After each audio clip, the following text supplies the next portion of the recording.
A'udzubillahi minasyaitonirrajim. Bismillahirrahmanirrahim. Assalamualaikum warahmatullahi wabarakatuh. Alhamdulillah. Syukur kepada Allah. Dengan izinnya kita dapatlah hari ini berkumpul walaupun tidak secara bersemuka tapi secara apa kita panggil secara online lah ataupun virtual. Kalau saya tak salah lah, betul Okay, Alhamdulillah usrah kita hari ini dapat kita bertemu lah dengan izin Allah hendaknya. Sebelum tu saya kenalkan diri saya lah, saya Nur Fatim Abdul Majid sebagai MC usah kita hari ni. Okay, sahabat, sihat semua ya? Alhamdulillah. Saya pun sama juga lah, terlalu sihat. Tak sorok kat mana pipi pun tak tahu. Alhamdulillah Allah bagi nikmat, insyaAllah. Okay. Sebelum kita mulakan kita punya usrah, kita mulakan dengan umum kitab Al-Fatihah. Bismillahirrahmanirrahim. Bismillahirrahmanirrahim. Alhamdulillahirabbil alamin. Arrahmanirrahim. Maliki yaumiddin. Iyyaka na'budu wa iyyaka nasta'in. Ihdinas siratal mustaqim. Siratal ladzina an'amta 'alaihim ghairil maghdubi 'alaihim waladdallin. Amin. Dengan doa belajar lah. Dah lama kita biasa suruh anak murid je doa belajar. Ada yang kerja ni kan kita boleh mulakan dengan doa belajar insyaAllah. Bismillahirrahmanirrahim.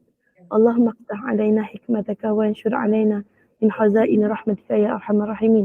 Rabbi shrah li sadri wa yassir li amri wahlul 'uqdatam min lisani yafqahu qawli amma ba'd. Amin ya rabbal alamin. Alhamdulillah. Bagi mulakan kita punya usrah hari ni lah. Sebelum kita mulakan tu saya nak kita sama-sama berselawat dulu boleh? Selawat yang biasa kita ni lah. Yang biasa kita Allah selamat, yang biasa kita ada juga yang mungkin ada sahabat yang tahu. Selawat tahfiziah sama-sama insyaAllah. Bismillahirrahmanirrahim. Allahumma salli salatan kamilatan wa salim salaman amman ala sayyidina Muhammadin alladhi tanhalu bihi al-'uqadu wa tanfariju bihi al-kurabu wa tuqda الحوائج وتنال به الرغائب وحسن الخواتيم ويستسقى الغمام بوجهه الكريم وعلى آله وصحبه في كل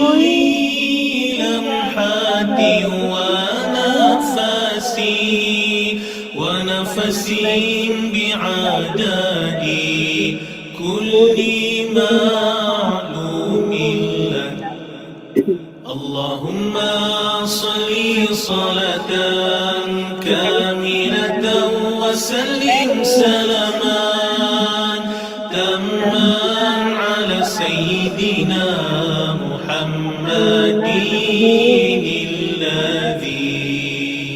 تنحل به العقد وتنفرج به الكرب وتقضى به الحوائج وتنال به الرغائب وحسن الخواتيم ويستسقى الغمام بوجهه الكريم وعلى آله وصحبه في كل لمحة ونفس بعدد كل معلوم لك الله. Dua kali je lah, tak apa yang boleh sahabat Okay, insyaAllah. Alhamdulillah. Alhamdulillah. Alamak. Alright. Okay, Alhamdulillah Setelah kita bersalawat lafzi hijah, seeloknya 3 kali tapi kita nak percepatkanlah kita punya usrah hari ni. So, boleh baca dah hati insyaAllah. Saya terus sebelum kita mulakan usrah kita, saya perkenalkan kita punya nakibah hari ini. Puan Nomada binti Sudirman. Okay, boleh perkenalkan dirilah. Ustazah lah saya panggil, boleh Ustazah? Boleh. Boleh lah insyaAllah. Okay. Dipersilakan. Assalamualaikum. Subhanallah, saya minta maaf sebelumnya. Saya tinggal sesuatu lah. Kita kena perkenalkan diri dulu lah untuk usrah kita kali ni. Allahumma salli. Okay, saya mulakan dengan diri saya sendirilah. Boleh? Boleh insyaAllah. Auzubillahi nama saya Nurul Fatih binti Abdul Majid. Lahir di Keluang, bekerja di Johor Bahru, merupakan guru pastilah. Berumur 30 tahun, belum kahwin. Siapa ada calon boleh? InsyaAllah. Okay, kemudian dipersilakan sahabat. Mana-mana yang ingin mula perkenalkan diri? Ya, Assalamualaikum warahmatullahi wabarakatuh. Saya Nurmala binti Sudirman. Boleh panggil Kak Mala atau Cikgu Mala. Tinggal di Segamat. Memiliki 3 orang cahaya mata dan sekarang berada di kawasan Sekijang. InsyaAllah. Terima kasih. Silakan. Apa Radia? Ya, Bismillahirrahmanirrahim. Assalamualaikum kepada semua. Nama Radiatul Akmal Ghazali. Panggil Radia. Bekerja di, sekarang ni berdagang di Selayang. Asal Segamat sama dengan Cikgu Mala. Dan bekerja sebagai seorang doktor. Alhamdulillah, terima kasih Doktor. Masya Allah. Silakan seterusnya Sakinah. Okay, Bismillahirrahmanirrahim. Okay, insyaAllah nama diberi Nurul Sakinah binti Ahmad. Okay, lahir di Pulau Pinang. Jauh. Lahir di Pulau Pinang. Sekarang Anak Mami. menetap di Johor Bahru. Anak Mami. Sekarang menetap di Johor Bahru. Belajar dan mengajar. Mengaji lah. Okay. Lepas tu itu sajalah. InsyaAllah. Seterusnya sahabat kita yang terakhir, Naimah.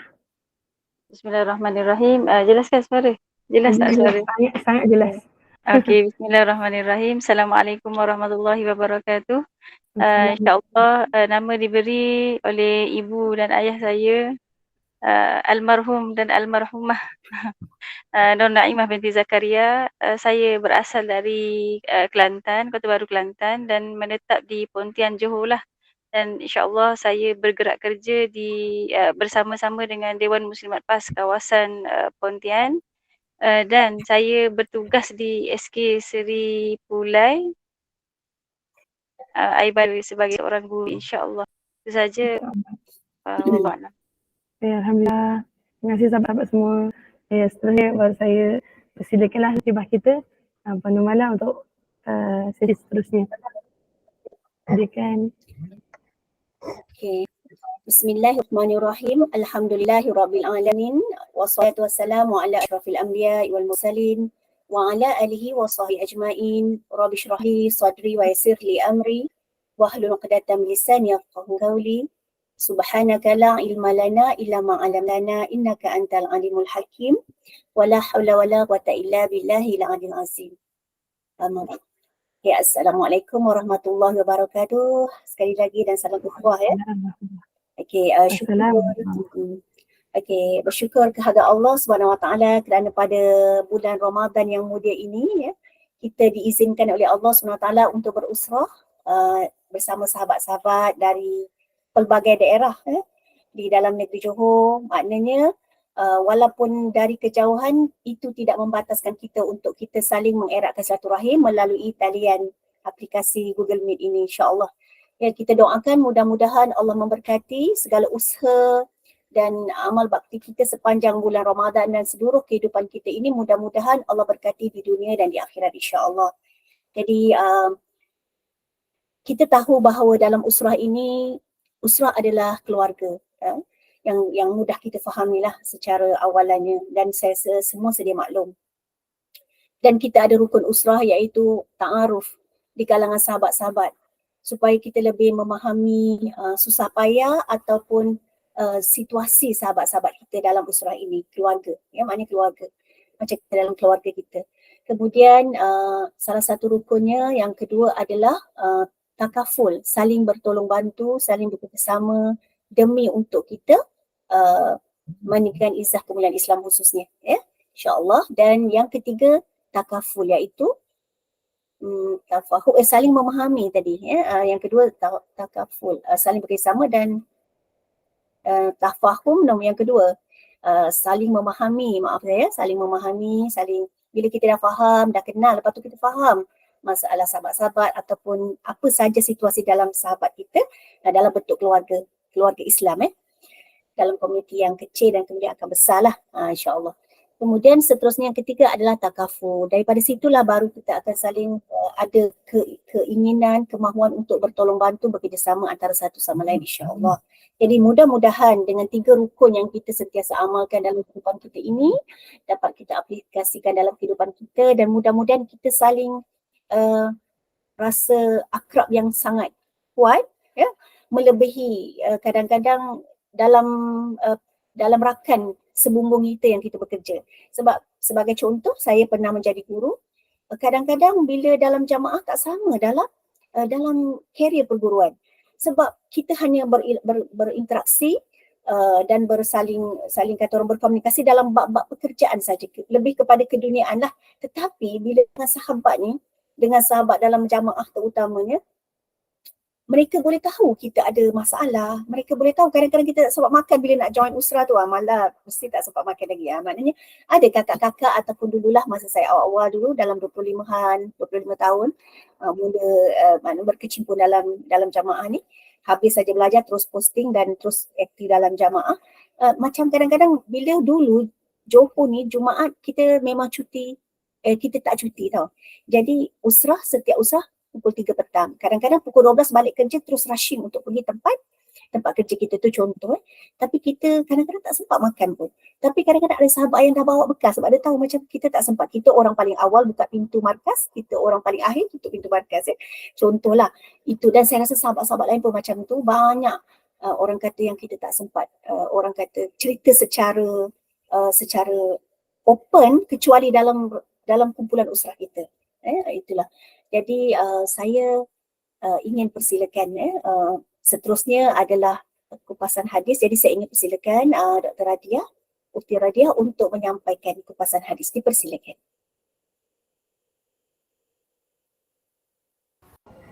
Bismillahirrahmanirrahim. Alhamdulillahirabbil alamin wassalatu wassalamu ala asyrafil mursalin wa ala alihi wa sahbihi ajma'in. Rabbi shrah li sadri wa yassir li amri wahlul 'uqdatam min lisani yafqahu qawli. Terima kasih banyak kepada nakibah kita, Cik Mada. Apa khabar sahabat-sahabat semua? Alhamdulillah. Alhamdulillah. Tadi kita dah berselawat kan. Saya rasa lama dah kita tak jumpa selepas usrah yang lepas. Jadi kali ini kita teruskan semula dan saya ditaklifkanlah untuk tajuk hadis. Okey, jadi boleh teka, rasa nak teka tak kita nak belajar ataupun nak ulang kaji hadis apa hari ni? Siapa yang nak jawab? Dia ada clue sikit lah, dia ada satu lagu macam Iman tak dapat dia jual beli tu ke? apa tu? Iman tak dapat dia jual beli tu. Betul. Saya pun rasa macam tu juga. Pandai. Betul. Tak kira nanti buka video panjang kan, tapi tajuk kita berkenaan dengan iman. Okay, ada sesuatu yang kita share kita punya dalil ataupun bila kita bercakap pasal akidah iman kan, agak-agak ni dah hadis apa tu yang kita ada, yang kita tahulah, yang ingat tu. Yang malaikat datang kepada Rasulullah kan, bertemu lutut ke lutut. Dan Hadis pertama tentang niat. Hadis Ada kedua. Ada kedua. Betul. Betul yang ini betul lah tu. Malaikat berupa manusia. Ustazah Fatin, Ustazah Naimas, ada yang lain Ustaz. Maksudnya tepat, bagus semua, maksudnya masih ingat lagi. So kita punya buku rujukan kita adalah hadis Imam Nawawi kan, syarah Matan Al-Bani, hadis 40, Imam Nawawi. So kalau hadis pertama tu tentang niat. So jadi kita akan cerita sikit lah berkenaan dengan hadis yang kedua, iaitu berkenaan dengan iman. Dia cover beberapa perkara lah, iman, Islam dan yang ketiga. Dia ada 3 I. Ihsan, al-ihsan. Iman, Islam dan Ihsan. istiqamah. Ihsan. Kan Ihsan. So 3 I. Siapa yang suka ingat ni kan nombor ni kan. 3 I. Iman, Islam dan Ihsan. Nanti kat ujung ni kesimpulan kita tambah 2 lagi I. Okay, nantikan. Okay. Jadi saya bacakan dulu hadisnya. Kita terus bacakan kepada maksudnya lah. Maksud hadis daripada Umar. Ni hadis daripada Sayyidina Umar sendiri tentang iman, Islam dan Ihsan. So sebenarnya macam yang seperti yang Ustazah Naimah cakap tadi lah, sebenarnya ada seorang lelaki datang, tapi sebenarnya lelaki tersebut adalah malaikat Jibril kan. Okey. So saya mulakan hilang pula ni. Okay. Daripada Umar radhiyallahu anhu katanya pada suatu hari sedang kami duduk di sisi Rasulullah sallallahu alaihi wasallam, tiba-tiba datang kepada kami seorang lelaki sangat putih kainnya, hitam rambutnya, lepas tu tidaklah kelihatan atasnya tanda-tanda orang yang sedang dalam perjalanan ataupun musafiran yang jauh kan, dan tidak seorang pun daripada kami yang mengenali, sehingga dia duduk di dekatnya Rasulullah. Lalu dia menyandarkan kedua-dua lututnya kepada kedua-dua lutut Rasulullah. Saya lutut bertemu lutut. Kan? Dan kemudian meletakkan tangannya ke atas, kedua-dua tapak tangannya ke atas paha Rasulullah sallallahu alaihi wasallam. Kemudian lelaki tersebut berkata, "Hai Nabi Muhammad, kabarkanlah kepadaku dari hal Islam. Akhbirni anil Islam." Maka Rasulullah pun menjawab, Islam itu akan bawa engkau mengakui tiada Tuhan melainkan Allah dan bahawasanya Muhammad itu Rasulullah Allah. Kan? Jadi mengikut Islam lah, engkau terus hidup Islam. Dan engkau memberikan solat, membuatkan zakat, puasa Ramadan, mengerjakan haji ke Baitullah, jika engkau sanggup dan mampulah untuk pergi kepadanya. Lalu lelaki itu menjawab, benarlah, sadaqah. Dia tanya, sedia jawab betul. Kan, dia jawapan. Maka kami pun tercekam kerana dia yang bertanya dan dia pun dia yang membenarkannya. Maka katanya lagi, maka kabarkanlah kepadaku dari hal iman. Yang soalan kedua, ayat kedua, iman. Dan Rasulullah pun menjawab, iman itu adalah apabila engkau beriman kepada Allah, kitab, malaikat, kitab, para rasul, beriman takdirnya, berjahat dan yang baik dari jahat, dan dia pun berkata, benarlah engkau. Sekali lagi. Okay. Kemudian dia bertanya lagi, maka sekarang kabarkanlah kepadaku dari hal ihsan. Ayat yang ketiga, ihsan. Okay. So ihsan ni apa jawapannya? Jawapannya okay, semua kita tanya. Maaf ya lagi kita tanya. So ihsan, tak apa lagi jawapan. Okay. Anta'budallah ka'annaka tarah fa in lam takun tarahu fa innahu yaraka. Sesungguhnya Islam itu adalah kita menyembah kepada Allah tu seperti mana seolah-olah kita melihat Allah. Tetapi jika tidak melihatnya, maka sesungguhnya sesungguhnya Allah Maha melihat dan memperhatikan kita. Jadi lelaki tu bertanya lagi. Sebenarnya bukan sebenarnya 3 topik 3 je. Sebenarnya ada yang keempat yang jarang kita kupas juga lah dalam hadis kan, iaitu berkenaan dengan hari kiamat. So soalan yang keempat yang lelaki tu terangkan kepadaku tentang kiamat. Bagi pun bersabda, orang yang ditanya tentang kiamat tidaklah lebih mengetahui dibanding orang yang bertanya. Maksudnya yang bertanya tu lagi tahu daripada yang dia bertanya. Tapi macam siapa tu sebagai sahabat tanya kan, siapa lagi kan? Dahlah tanya, lepas tu jawab sendiri betul. Lepas tu tanya lagi kat pasal kiamat, sampai Rasulullah cakap orang yang tanya tu lagi tahu daripada yang nak menjawab yang ditanya. Jadi, Jibril teruskanlah, lelaki tu teruskan. Okey, kalau macam tu sebab dia yang bertanya lagi tahu. Jadi, maka terangkanlah tanda-tandanya, iaitu tanda-tanda kiamat. Jadi apakah tanda-tandanya? Dalam hadis ni ada 3 tanda. Yang Rasulullah jawab lah. Maka Rasulullah bersabda, antara tandanya ialah seorang hamba perempuan melahirkan tuannya. Apabila melihat orang-orang miskin yang berkaki ayam, tidak berpakaian, menjadi penyembelih kambing dan membina bangunan. Maksudnya bertukar menjadi kaya raya. Itu tanda yang diberikan. Kemudian lelaki tu mula lalu. Jadi habis. Lalu aku pun terdiam sebentar. Maksudnya Saidina Umar terdiam. Kemudian dia pun Rasulullah bertanya, wahai Umar, kau tahu tak siapakah lelaki yang bertanya itu tadi?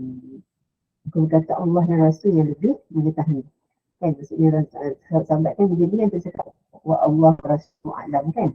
Maksudnya lebih tahu sebagai dia jawab sesungguhnya dia lah malaikat Jibril yang datang kepada kamu, maksudnya kepada semua sahabat tu untuk mengajarkan tentang agama. Okey. Tapi kesimpulan yang dapat lain untuk kupasan sedikit lagi. 3 perkara asas ni bukan tentang agama secara keseluruhan. Jadi pasal iman kan, maksudnya itu saya itu. Pasal Islam itu sendiri adalah segala Islam adalah sebenarnya kita syariat dan hukum-hukum tentang solat, tentang syahadat, apa tu, tentang puasa, dan semua persyaratan. Kebanyakannya cover dan akhirnya Islam itu adalah berkaitan dengan kisah soal jiwa. Soal maksudnya kebersihan kita, macam mana kita beramal, macam mana kita berhubungan dengan sesama. Okey. Ya. So maksudnya dah faham ada tak ada macam kenapa dia bisa penting. Dan mungkin kalau ada sahabat yang mungkin nak share, maksudnya kalau ada lah iman Islam dan Islam, apa yang berlaku pada masyarakat dan Islam kita. Sebab penting ingat kan, kalau tak ada apa yang kita nampak di masa sekarang ni dan kelakuan dari segi Islam dan juga Islam. Ada tak sesuatu nak share? Saya nak berkongsi sikit boleh doktor? Betul.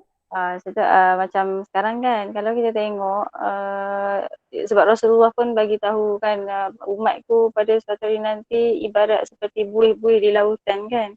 Jadi memang kita nampak sekarang kita sekarang ni umat Islam sekarang kadang-kadang kita hanya mengaku sebagai kita orang Islam sahaja kan. Cukuplah sekadar aku daripada anak kepada seorang Islam, IC pun Islam. Tapi sejauh mana kita beriman itu sendiri kan. Jadi beriman ni apa yang beriman tu? Dengan mengaku bahawa kita la ilaha illallah Muhammadur Rasulullah. Maknanya kat sini kita ikut segala perintah Allah dan meninggalkan segala larangan Allah beserta dengan kita ikuti sunnah-sunnah Rasulullah. Apa yang disuruh oleh Rasulullah maka kita akan ikut. Itu. Jadi kalau kita tengok sekarang ramai contoh kalau dia orang Islam, dia pakai tudung tapi masih lagi share dalam TikTok terkinja-kinja. Maksudnya kalau dia masih lagi beriman, dia ada rasa malu. Malu tu adalah sebahagian daripada iman. Maka kalau jika dia malu, kan, maka iman dia masih lagi sempurna lah. Jadi kebanyakan kita macam tu. Kita ibarat sekarang ni buih-buih di lautan. Maknanya kita sangat rapuh. Kan? Kita hanya sekadar mengaku Islam tetapi kita tidak mengamalkan apa-apa yang menampakkan kita itu beriman kepada Allah Ta'ala. Wallahualam. Jadi macam kita nak iman lah. So maksudnya kita boleh bagi satu kesatuan apakah kesan akidah yang tak iman yang satu yang tak dapat diwarisi Tuhan tinggal pada nama je nama Islam kan. Itu tentang dia dah tak ada akhlak kan. Takut pun tak rasa pun Allah tu sentiasa memperhatikan kita. Allah tu seperti diperhatikan kita. Sebab kita masih boleh melakukan maksiat kan. Maksudnya itu lah generasi dan Islam pada masa ini. Jadi saya ringkasnya, saya rasa hadis ni juga memberi kesimpulan lah tentang dalam kita dan bertalaki menuntut agama dan mendapat kefahaman tentang Islam. Tak boleh kerja, tak boleh macam fikir sendiri kan. Didorong juga salah faham yang lain. Jadi itu ada kesimpulan. Dan yang kedua, kita ada dua lagi iaitu perlu ada dan juga istiqamah. So itulah mungkin pada diri saya untuk memahami untuk sebab yang saya ini. Itu saja saya pernah kepada Nakibah. Wallahualam.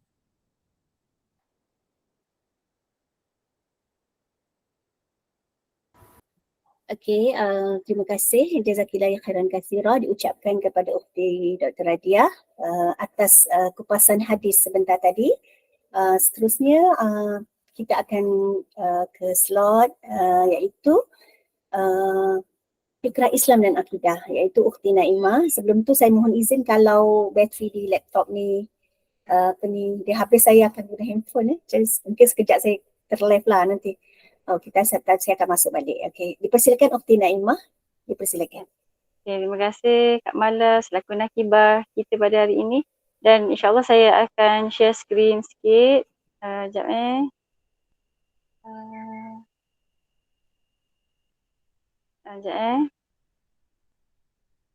Okay, nampak tak? Okey, nampak? Nampak tak? Keistimewaan akidah Islam, okey? Okey, baik. Okey, alhamdulillah. Baik, hari ini saya akan berkongsi dengan sahabat-sahabat semua berkenaan dengan keistimewaan akidah Islam. Baik, sebelum tu, okey, siapa yang ada kertas, ada pensel dekat tangan dia, tak apa. Kalau tak ada kertas ke tak ada pensel pun tak apa. Mungkin boleh kita melalui minda kita kan, pejam mata. Okey. Tugasan dia ialah, ada tugasan ni sebab dah petang kita takut mengantuk kan. Okey, baik, tugasan dia senaraikan 3 kekuatan dalam diri kita. 3 kekuatan, sorry. Okey, 3 kekuatan dalam diri kita. Okey, siapa yang ada pensel boleh senaraikan 3 saja yang saya nak kekuatan.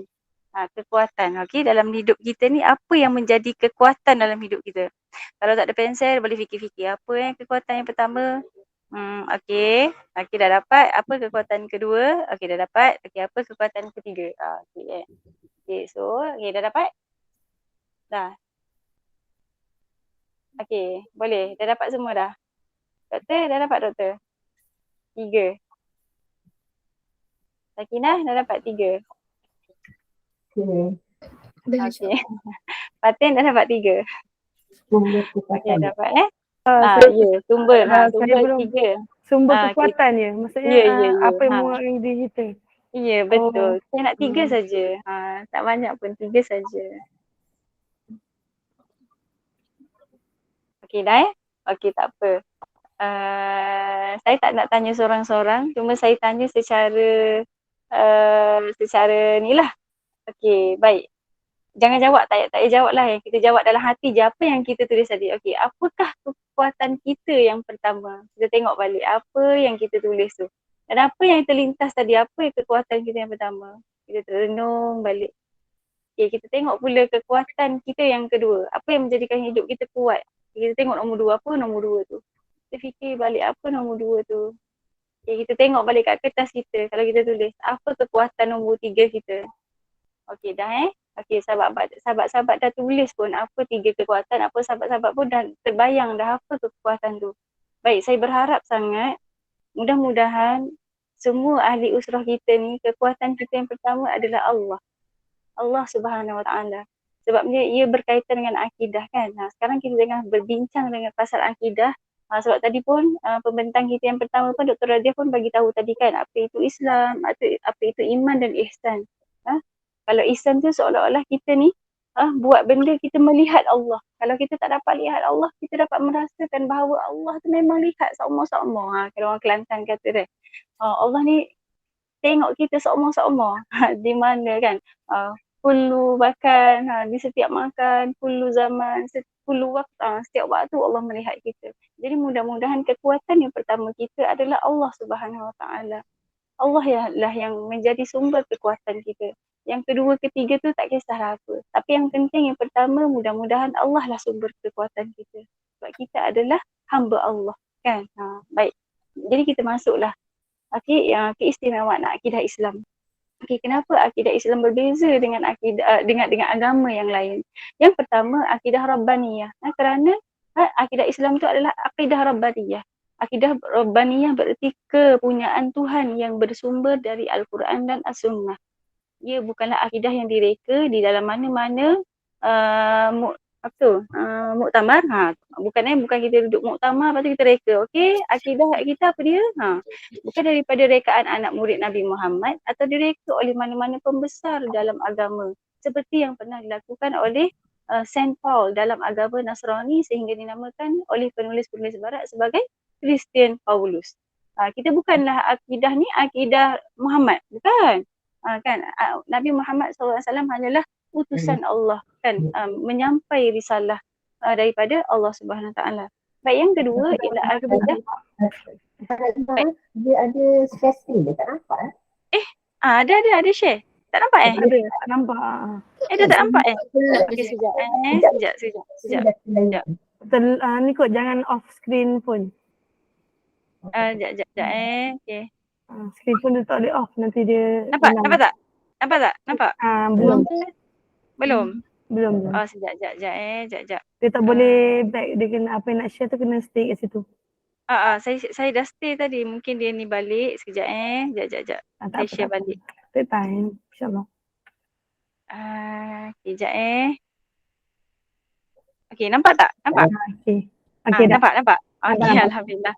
Okey, itu adalah akidah Rabbaniyah. Okey, sebab dia ni bukan akidah yang direka-reka. Ia adalah akidah Rabbaniyah, maknanya daripada Allah. Memang straight daripada Allah. Baik, yang kedua, akidah Islam sesuai dengan fitrah semula jadi manusia. Sekiranya manusia memerlukan kepada tuntutan kebendaan yang boleh menampung hidupnya dari segi jasmani, dan begitulah juga ia memerlukan kepada tuntutan untuk kesempurnaan rohaniyah. Jadi kita ni dalam sehari-hari ni kita jangan ikut makan tidur minum je. Kan? Apa yang apa bekalan rohani kita. Jadi dia sesuai dengan fitrah. Dan agama lain pun kan, kalau kita tengok agama Kristian, agama Buddha, dia mesti ada hari-hari yang dia semayang kan. Macam kita ni Allah dah tentukan kita solat 5 waktu sehari semalam. Maka kita kena menurutlah tuntutan rohaniyah tersebut. Perasaan atau naluri-naluri seperti perasaan takut, gerun, kasih sayang, belas kasihan, rasa senang, lazat dan gembira, semuanya merupakan jalan-jalan yang membawa kepada ketinggian jiwa dan rohaniah manusia, yang tidak boleh seseorang itu mencapai tangga kesempurnaan dalam hal tersebut kecuali bila mengenal Allah. Jadi akidah Islam ni dia sesuai sangat dengan fitrah manusia. Jadi Rasulullah pun dalam hadis-hadis Rasulullah pun ada bagi tahu kita daripada mula-mula kita bangun kita buat apa. Kan, sampailah kita masuk dalam bilik air, cara kita nak makan, cara kita berkasih sayang dengan hamba Allah, dengan makhluk Allah yang lain, binatang, tumbuhan dan sebagainya. Jadi itulah benda-benda yang boleh membawa rasa senang, rasa nikmat dan sebagainya. Jadi sangat hebat akidah Islam itu kerana dia sesuai dengan fitrah semula jadi manusia kan. Okey. Jadi seterusnya saya teruskan dengan yang ketiga, akidah yang sentiasa menerima bukti. Ni kita sekarang ni agama Islam bukan sembrono je. Dia ada bukti. Ini bererti setiap perkara yang dikemukakan untuk membuktikan kebenaran akidah Islam mesti akan diterima oleh akal yang waras dan tidak lagi boleh ditolak dengan hujah kerana ia mempunyai bukti yang cukup jelas dan padat. Oleh kerana itu, sejak zaman dahulu sehingga sekarang, perdebatan mengenai kebenaran agama Islam akan berakhir dengan kebenaran Islam akan mendapat tempat.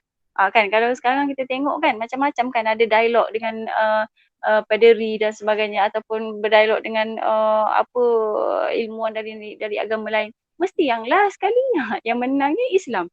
Sebab kita ada bukti, kita ada dalil. Sama ada dalil secara dalil apa? Kita ada 2 dalil. Dalil apa tu? Siapa boleh jawab? Kita ada 2 dalil. Dalil apa? Dalil akli dan dalil Naqli. naqli kan. Kita ada 2. Kalau naqli itu daripada Al-Quran, hadis kan. Kalau akli maknanya apa tu? Akal lah. Kan fikiran kita kan. Maknanya logik akal lah. Macam gitu kan. Okay, siapa boleh baca dalil? Kan kita cakap pasal dalil, bukti, siapa boleh baca di surah Al-Baqarah ayat 111. Sakinah boleh baca tak? Bismillahirrahmanirrahim. Qul hatu burhanakum in kuntum shadiqin.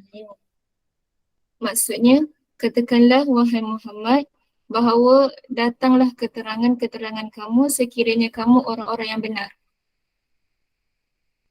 Alhamdulillah, terima kasih Sakinah. Sedap suara dia. Saya suka dengar dia mengaji. Alhamdulillah. Baik, jadi itulah kan. Jadi Nabi Muhammad ni dia datang dia bawa keterangan-keterangan. Jadi kalau kita orang yang benar, kita akan percaya. Kan. Jadi kebanyakan daripada kita sekadar baca Al-Quran, tapi kita tak ambil pun, tak ambil pot. Kita tak nak tahu pun apa dia maksud dia sebenarnya kan. Jadi beruntunglah kita, berbahagialah kita bagi orang-orang yang mentadabbur Al-Quran tersebut. Jadi ingatlah kat sini kita ingat balik agama Islam, akidah Islam ialah akidah yang berteraskan bukti. Bukan sembrono aja nak cakap. Kenapa kita kena percaya pada Allah? Jadi kita kena bukti. Sebab apa? Sebab kita ni makhluk Allah kan. Jadi mesti ada yang menciptakan kita. Bukan kita tiba-tiba je jadi seketul Nurul Fatin. Tak ada kan. Maknanya ada yang menciptakan. Yang keempat ialah akidah jelas terang. Tidak ada kesamaran dan kekaburan untuk memahaminya. Akidah tepat dan tetap. Tepat dan tetap tanpa menerima apa-apa perubahan, penambahan, pengurangan dan penyesuaian sejak daripada ia mula diturunkan kepada para rasul yang sebelum daripada junjungan besar Nabi Muhammad SAW. Kesemuanya mereka menyeru manusia supaya mengabdikan diri pada Allah yang satu. Sejak daripada Nabi Adam lagi kan, Nabi-Nabi Ulul Azmi kan, daripada Nabi Musa alaihissalam, Nabi Isa alaihissalam, Nabi Nuh, Nabi Zakaria. Banyak kan mengajak manusia supaya mengesakan Allah, meninggalkan segala berhala-berhala, sembahan-sembahan, syirik, kufar dan sebagainya. Semua Nabi-Nabi Rasul kita ni mengajak kepada mengesakan Allah. Tak ada pun sembah Tuhan yang dua. Tak ada. Semua mengajak hambanya, umatnya mengesakan Allah, menyembah Allah yang satu. Baik, yang kelima, akidah sebagai pembentuk peribadi. Macam mana tu nak bentuk peribadi? Sebagaimana yang kita ketahui bahawa akidah Islam ialah akidah Rabbaniyah, bersifat fitrah, tetap, menyeluruh dan sebagainya. Telah dapat membentuk insan yang mantap dan teguh jiwanya. Kekuatan akidah inilah yang menjadi sumber kekuatan Islam dan umatnya, seperti yang pernah dibuktikan oleh sejarah yang pernah memerintah 2/3 daripada dunia. Kan, siapa ingat lagu Adakah Kau Lupa Kita Pernah Berkuasa? Kan, siapa ingat lagu tu kan?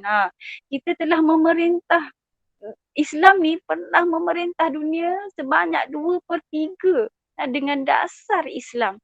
Maknanya khilafah Islamiyah. Begitu juga dengan perjuangan umat Islam yang di zaman mutakhir ni di Iran, Afghanistan, Lubnan, Palestin dan lain-lain. Kan? Kalau kita tengok negara mana yang dikatakan Taliban tu? Siapa boleh jawab? Negara mana? Taliban. Malaysia ke? Kan? Afghanistan. Ke Malaysia dah yang takut-takut sangat dengan kan? Yang musuh-musuh kita duk takut kan, kalau diperintahlah oleh kalau negara kita ni diperintahlah oleh lebay, habislah Malaysia jadi Taliban, habis. La ilaha illallah, dia kata kita Taliban. Maknanya dia tak faham. Jadi Islam, akidah Islam ni dia membentuk peribadi kita. Dia bentuk kita supaya kita jadi insan hamba Allah yang sangat utuh dengan akidah Islam. Kita percaya dengan Allah sebab kita kuat sebenarnya. Sebab kita pernah memerintah dunia sebanyak 2/3. Yang jadi kurang sekarang ni kerana kita lah sendiri kan. Orang kata faktor kita sendiri, umat Islam ni yang rapuh. Seperti mana yang saya kongsikan tadi, kita semua ni ibarat seperti buih-buih di lautan. Sebab itulah kita mudah sangat dikalahkan oleh musuh-musuh Islam. Jadi itulah keistimewaan akidah Islam. Jadi saya bukalah kepada sahabat-sahabat jika ada yang nak berkongsi tentang keistimewaan akidah Islam kita lah, dipersilakan. Saya tutup skrin boleh? Boleh insya-Allah. Okey, ada sahabat-sahabat yang nak berkongsi ke?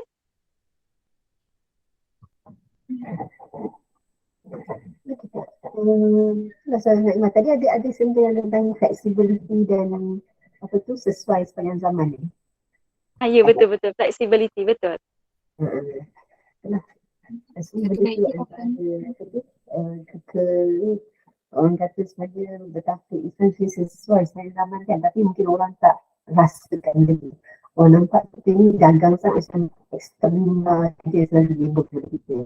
Padahal sebenarnya keistimewaan kita sesuai dia masalahnya masyarakat sekarang ni betul menyebabkan Islam tu dipandang dan umat Islam tu menyebabkan Islam tu dipandang tak istimewa, mengurung, tak mencerminkan sisi Islam sebenarnya. Itu cadangan kita rasanya. Betul. Betul. Alhamdulillah. Terima kasih waktu. Ya. Fatin ada nak tambah? Ada nak Tak ada tambah ke? insyaAllah. Tak ada. Tak ada insyaAllah. Tak ada. Sebab macam dah penuh dah uraiannya. Jadi sebab Islam itu adalah sahabat wa murunah kan. Dia tetap dan dia fleksibel. Dia fleksibel mengikut contoh kita musafir kan. Jadi kita ada solat 5 waktu tapi Allah bagi keistimewaan dalam Islam tu sendiri kita boleh jamak dan qasar. Itulah fleksibel tapi kita yang tetapnya apa? Yang tetap adalah kita solat. Tapi kita yang fleksibelnya cara tu kan. Kita boleh jamak dan qasar. Wallahu alam. Qauli hadza wa astaghfirullahalazim wa lakum. Assalamualaikum warahmatullahi wabarakatuh. Itu saja dari saya.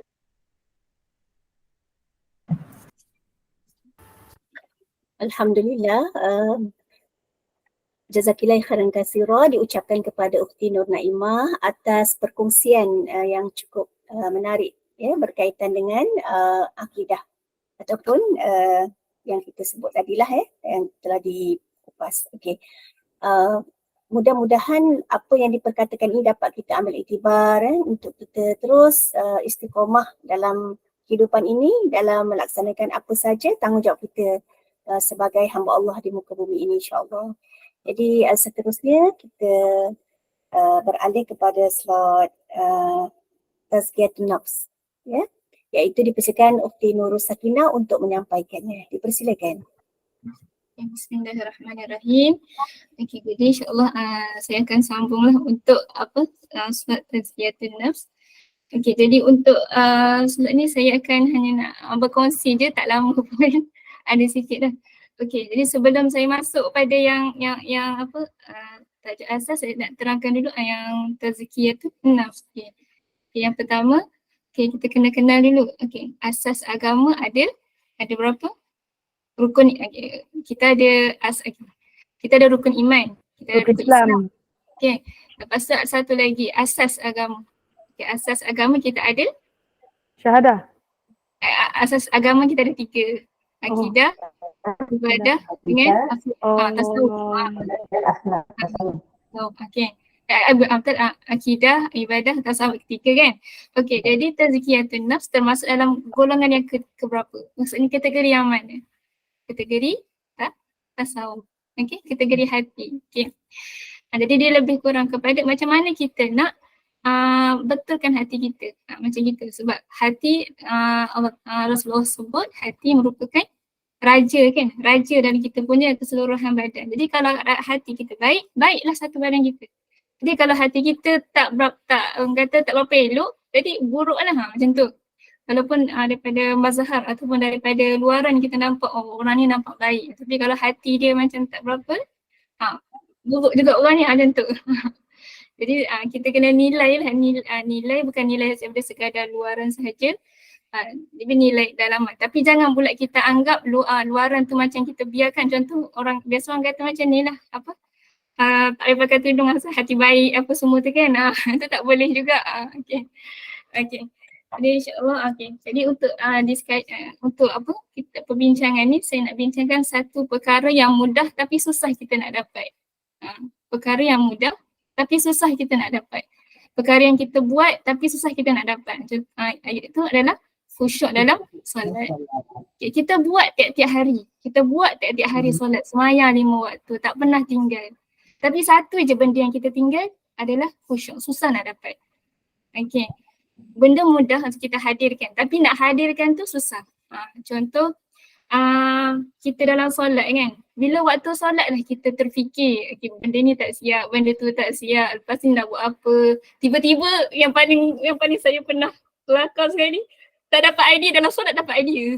Terus fikir macam-macam macam tu. Tu yang Betul-betul. Itu biasa. kena macam tu. Asal Dalam tak biasa. solat Tak tolong patut biasa fikir sebenarnya. apa dia? Kan? Dia jadi macam waktu solat dah benda yang tak sepatutnya ada tapi datang. Macam tu. Jadi yang benda yang mudah tapi susah kita nak dapat. Itulah khusyuk kan? Okay, jadi apa maksud khusyuk ni sebenarnya? Okay, kalau khusyuk ni kalau ikutkan kita hadirkan hati, hadirkan segala tubuh badan kita dalam solat. Maksudnya kita fokuskan hati kita untuk Allah Subhanahu Wa Taala. Okay, saya petik daripada apa yang Tuan Guru Ni Aziz sebut, kata Allah Ta'ala fardukan kita lima waktu ni adalah untuk kita ingat pada Allah. Kita ada 24 jam. Kita ada banyak panjang waktu. Tapi kita kena luangkan masa sedikit untuk kita ingat Allah macam tu. Okay, kalau kita dalam solat dan kita tak ingat Allah, yang waktu bila lagi kita nak ingat Allah kan? Macam gitu. Itu sebab tu Allah Ta'ala tetapkan pada kita lima waktu.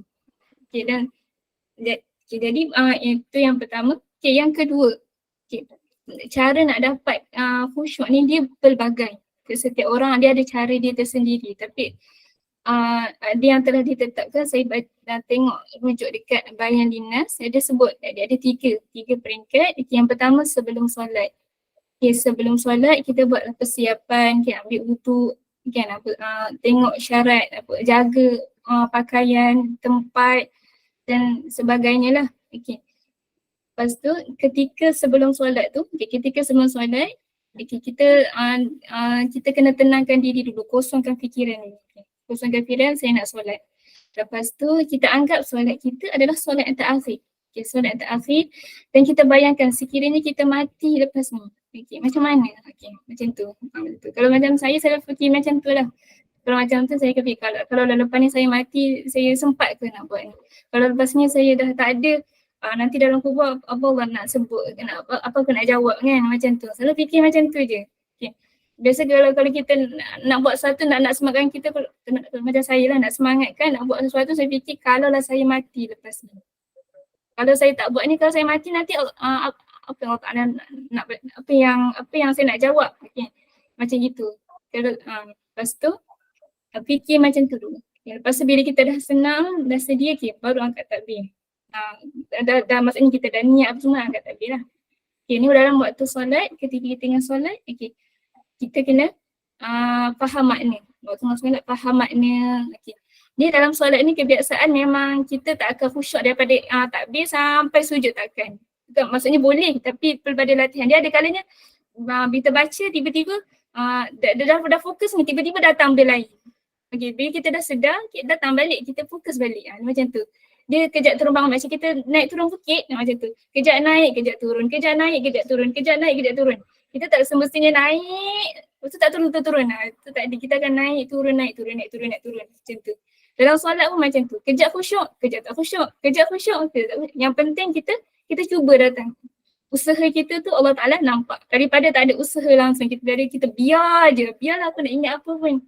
Kan? Waktu ni aku je dengan aku nak fikir. Waktu ni dia semua datang kan aku fikir. Waktu solat kan. Tak solat bila waktu lepas solat aku tak ingat langsung. Bila solat boleh fikir kan macam tu. Jadi kita usaha untuk khusyuk macam tu lah. Wallahu ta'ala a'lam. Okay, itu sahaja yang saya nak kongsikan. Mungkin saya buka lah cara perbincangan untuk sahabat-sahabat semua. Gagap saya hari ni. Dia memang gagap sikit saya. Pernah hari-hari. Terima kasih kepada Mufti Nurul Sakinah atas perkongsian yang sangat menyentuh dan orang kata membekas di hati kita lah, terutama dalam kita menempuh Madrasah Ramadan pada hari ini, iaitu dah masuk hari yang ke-7, betul? 7 Ramadan, 29 Mac bukan, 8 Ramadan.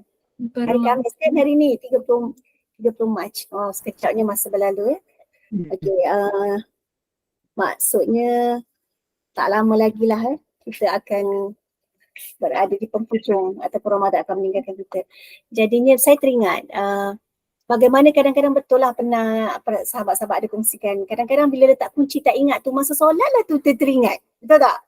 Itu antaralah sebenarnya ujian kita dalam menunaikan amal ibadah kita ini, iaitu bagaimana kita nak rasa khusyuk dalam solat. Dan sebab ada buku yang menceritakan satu buku tu khas untuk khusyuk dalam solat saja. Kan contohnya lah. Jadi terima kasih atas perkongsian yang sangat bermakna. Jadi kita telah berada di penghujung surah kita ya pada hari ini. Jadi penggulungan itu saya tak ingatlah saya macam mana. Penggulungan saya terus ke atau masuk Fatin ke macam mana? Saya ingat saya teruslah kepada penggulungan ke? Untuk jimatkan masa ya, insyaAllah. Jadi kita telah berada di penghujung usrah kita pada hari ini. Rasa nak lama sangat sebenarnya bersama sahabat-sahabat seperjuangan ya, sama-sama sahabat NP. Sebab inilah satu terapi kita. Maksudnya kita cas kita punya energi. Bila kita bersama sahabat ni, bila kita berinteraksi, kita rasa macam sangat rapat dan sangat kuat ukhuwah kita ni. Bila kita jauh macam tak sempat nak communicate, tak bersua, walaupun ini hanya bersua sekadar melalui online ni, tapi rasa macam kita sangat dekat. Tapi kalau kita tak jumpa tu, hanya berkomunikate lewat WhatsApp pun macam tak nampak muka Naimah, Sakinah, Fatin, Dr. Radia. Kita rasa macam-macam yang kita rasa. Kita rasa bersendirian, kadang-kadang kita rasa keseorangan ya, menghadapi apa-apa sajalah.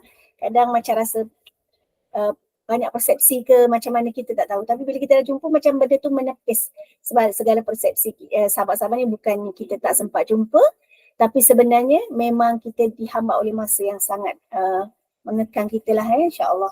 Jadi mudah-mudahan Allah pelihara silaturahim antara kita. Kita cuba untuk bersih dan sucikan hati kita, terutama dalam menempuh rasa Ramadan ini, dan seterusnya kita kembali kepada fitrah kita di Aidilfitri nanti insya-Allah. Jadi saya kira setakat ini saja usrah kita pada petang ini ya. Marilah kita tutup ya usrah kita ini dengan sama-sama membaca tasbih kifarah.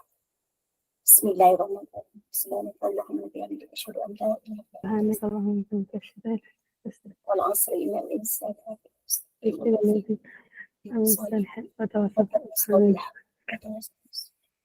MC. Sekian, Assalamualaikum warahmatullahi wabarakatuh. Jumpa lagi. MC dulu. Mungkin Fatin MC nak cakap apa-apa tu asal buku. Jumpa lagi semua. Okay. Okay dah, tak apa dah. InsyaAllah kita jumpa lagi lah. Alhamdulillah lah. Jumpa MC. Dan Ada nak ambil gambar ke? gambar Tadi saya ada juga. Wishlist. Boleh juga kalau ada yang nak ambil lagi. Tak tahulah siapa yang nak ambil. Doktor nak kata apa? Okay.